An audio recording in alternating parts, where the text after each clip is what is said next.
আসসালামু আলাইকুম ওয়া রাহমাতুল্লাহি ওয়া বারাকাতুহু। ক্যামেরার সামনে এই হাসিটা দেখলে প্রথমে মনে হয় একজন সাধারণ কিউট হাসিখুশি মেয়ের গল্প। হ্যাঁ, মেয়েটি সুন্দর, কিন্তু এই কিউট চেহারার আড়ালেই লুকিয়ে আছে এক অদ্ভুত দুঃখজনক বাস্তবতা।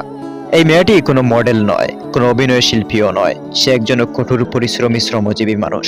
প্রতিদিন রোদ, ধুলো আর গামের ভেতরে সে কাঁধে তুলে নেয় ভারী ভারী সিমেন্টের বস্তা। ট্রাকে লোড করে আবার আনলোড করে। একটি বস্তা নয়, 10টা, 20টা, কখনো আরও বেশি। যেখানে অনেকে সোশ্যাল মিডিয়ায় সময় নষ্ট করে, সেখানে সে ফাঁকা সময়েই তার এই ভিডিওগুলো সোশ্যাল মিডিয়ায় আপলোড করে। নিজের বাস্তব জীবনটাই ক্যামেরায় ধরে রাখে সে।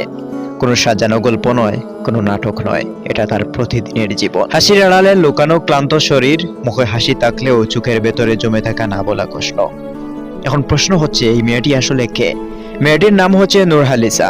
সে নিজেকে একজন কন্টেন্ট ক্রিয়েটর হিসেবেই দাবি করে, কিন্তু বাস্তবে সে একজন পুরোই পরিশ্রমী মানুষ। সে ইন্দোনেশিয়ার সুলাওয়েসি সেলাতান প্রদেশের পিনরাং এলাকায় বসবাস করে। সে কিছুই লুকায় না, সে গর্ব করে তার শ্রমকে।